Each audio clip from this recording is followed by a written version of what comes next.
हाय, hello, नमस्कार. मी शुभांगी तुमचं स्वागत करते पुन्हा एकदा आपल्या मराठी यूट्यूब चॅनलवर. तर कसं आहे, सगळं मस्त मजेत ना. तर इकडे सकाळचे 9 वाजले असतील, 8:30, पावणे 9, 9 वाजले असतील. तिशाचं ओरल चालू झालेले आहे स्कूलमध्ये. तर तिची इंग्लिशची ओरल होती.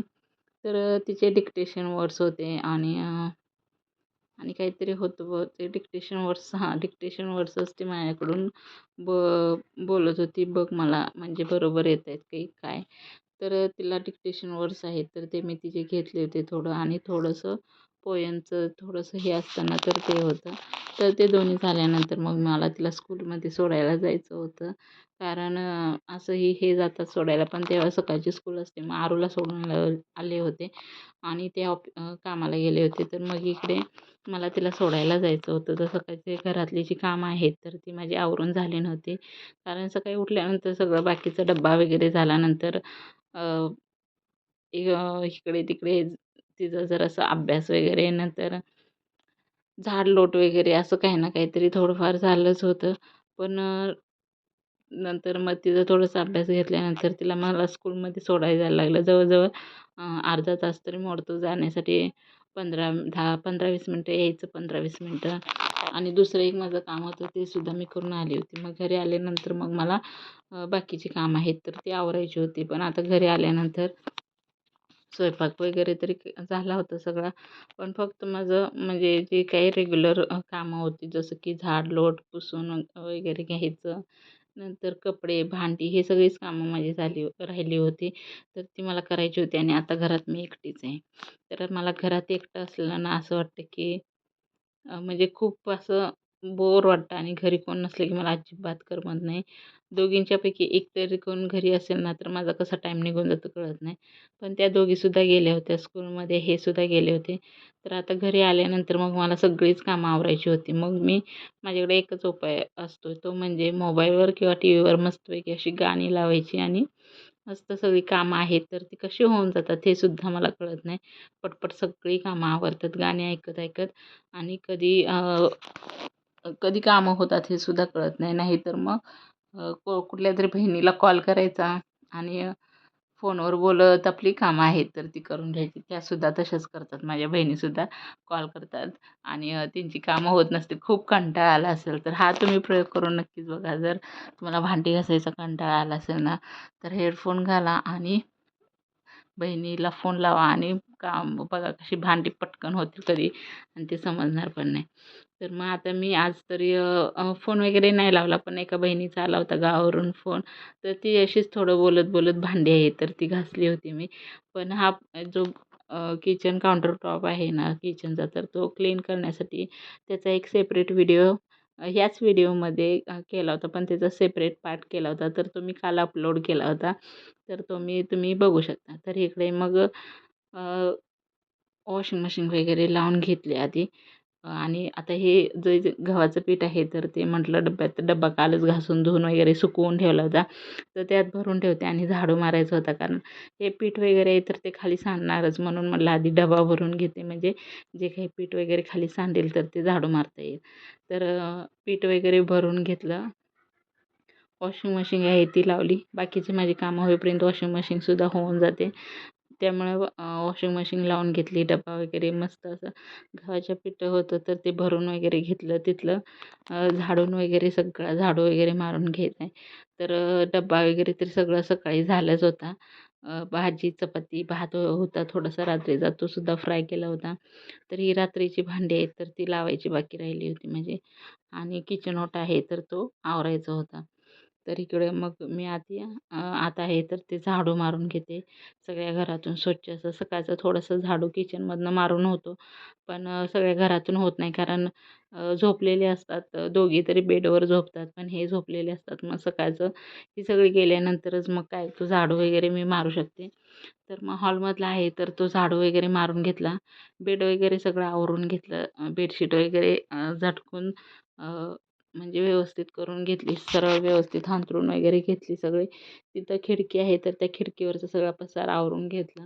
म्हणजे मुली काय करतात तिथंच सगळं पेन वगैरे काही ना काहीतरी असतंच त्यांचं काही ना तरी.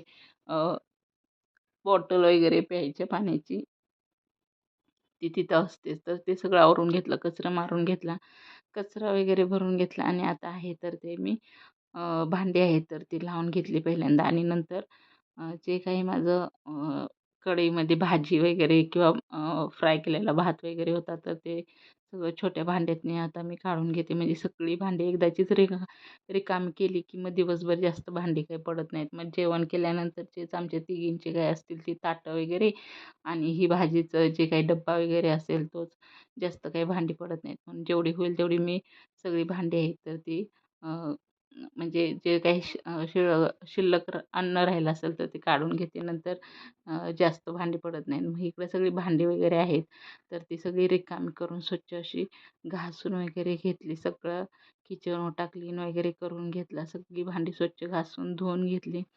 आणि ह्याच्यावरचा स्पेशल व्हिडिओ आहे तर तो मी कालच अपलोड केला आहे, तर तुम्ही तो बघू शकता. तर इकडं बहिणीचा फोन आला होता, तर मी तो स्पीकरवर ठेवला होता आणि तिच्याशी बोलत बोलतच भांडी वगैरे तरी माझी सगळी झाली. नंतर किचन ओटा आहे तर तो क्लीन वगैरे करून घेतला. गॅस शेगडी आहे ती मस्त अशी घासून वगैरे सगळे धुवून वगैरे किचन ओटा नंतर सगळा धुवून वगैरे घेतला, क्लीन करून घेतलं. मग दिवसभर एवढं फ्रेश वाटतं आणि आता एकदा साफ केलं की डायरेक्टली संध्याकाळी चहा बनवायलाच आपण किचनमध्ये जाऊ त्यावेळेसच काय ते गॅसमध्ये चालू वगैरे करू. तोपर्यंत दिवसभर ओटा आहे तर तो खूप छान आणि स्वच्छ राहतो. अजिबात म्हणजे जरी अचानक कोणी पाहुणा आला ना तरीसुद्धा आपली घाई गडबड तरी अजिबातच होणार नाही. तर मुलं वगैरे मुली स्कूलमध्ये गेल्यानंतर मिस्टर गेल्यानंतर जे माझं 9 ते 12 वाजेपर्यंतचं जे काही रुटीन आहे तर ते मी तुमच्याशी शेअर केलेलं आहे. कसे 12 वाजतात ते सुद्धा समजत नाही, कारण सगळी कामं करत करत सगळं आवरता आवरता माझं 12 होऊन जातात. कधी कधी लवकर पण होतात, कधी कधी जास्त काम एक्स्ट्राचे असेल तर 12 वगैरे वाजतात. त्यात आणि आता मी दिशाला सोडायला गेली होती मग स्कूलमध्ये, तर मला तिकडून येण्या-जाण्यातच अर्धा 1 तास गेला. त्यामुळे त्याच्यातच वेळ गेला. त्यामुळे माझी आजची कामं आहेत ती 12 वाजेपर्यंत झालीच होती. तर इकडे मी सगळं किचन ओटा वगैरे आहे तर तो क्लीन करून घेतला. शेगडी आहे ती स्वच्छ अशी पुसून घेतली. त्याच्यामागची विंडो वगैरे आहे तर तीसुद्धा तिथून हात फिरून घेतला. ज्या स्टाईल आहे तिथून सुद्धा असे स्वच्छ असा हात पुसून घेतला. तर आता फ्रीज म्हटलं तो सुद्धा पुसून घ्यावा, कारण 2 दिवसांनी तरी पुसावं लागतं, नाही तर धूळ आहे तर ती बसते. आत्ताच मी सगळा फ्रीज वगैरे क्लीन करून घेतला होता, पुसून घेतला होता तरीसुद्धा धूळ इथे बसते. तर म्हटलं लागलेच हाताने फ्रीज आहे तर तो सुद्धा पुसून घ्यायचा, म्हणजे जास्त लोड होत नाही. नंतर जास्त साफसफाई करायला खूप वेळ लागतो. मग जास्त जर घाण कुठली वस्तू झाली तर ती साफ करायला. म्हणून जसं जसं हाताला माझ्या लागेल तसं तसं मी कामं आहेत ती कंप्लीट करत जाते. आणि जसं पटपट पटपट आवरता येईल तेवढ्या आवरण्याचा प्रयत्न करते, कारण त्या दोघी स्कूलमधून यायच्या आत तर माझं असं मत असतं की सगळं आवरून पटकन व्हावं असं. असंही दिशा लवकर सुटलेलीच होती, कारण तिची फक्त ओरल होती. त्यामुळे 1 तासाचंच काहीतरी त्यांचं होतं, 1-1.5 तासाचंच. तर तिचं झालं होतं ओरल, ती आली होती घरी. तर इकडं सगळं वॉशिंग मशीन, फ्रीज वगैरे सगळं पुसून वगैरे घेतलं. वॉशिंग मशीनसुद्धा झाली होती, तर त्यातली कपडे आहेत तर ती मी आता सुकत टाकणार आहे. त्याआधी मी अशी कपडे आहेत तर ती झटकून घेते, म्हणजे चुरगळलेली असतात ना वॉशिंग मशीनमध्ये, तर ते आधी अशी झाडून वगैरे घेते, नंतर सुकत टाकते, म्हणजे जास्त अशी चुरगळल्यासारखे कपडे होत नाहीत. तर सगळे आधी अशी मी वॉशिंग मशीनवर आहेत तर ती कपडे काढून घेते. नंतर स्टूलवर उभा राहून मी आत घरातच कपडे सुकायला घालते, बाहेर खिडकीमध्ये घालत नाही, कारण खूप धूळ येते. आणि आता कसं झालं मी तिथं झाडं लावलेत आणि तुळस वगैरे, तर त्याचं पाणी वगैरे असं वॉशिंग मशीनला हे निथळूनच निघतात. पण तरी पण मी बाहेर एवढी सगळी कपडे बाहेर बसणार पण नाहीत, कारण फक्त बाहेर रश्श्या 2च आहेत. तर इथं खूप साऱ्या रश्श्या आहेत. तर मग इथंच कपडे घरातच सुकत घालते आणि सुकून पण निघतात दुसऱ्या दिवशीपर्यंत. कारण वॉशिंग मशीनमध्ये जवळजवळ सगळे कपडे पूर्ण ड्राय झालेलीच असतात. तर फक्त थोडीशी हवा लागण्याचं काम असतं. तर पहिली कपडे आहेत तर ती सगळी काढून घेतली. ही दुसरी कपडे आहेत तर ती मी सगळी सुकायला टाकली. आता इथं कपडे आहेत तर ती मी घड्या घालून ठेवते लागल्याच हाताने.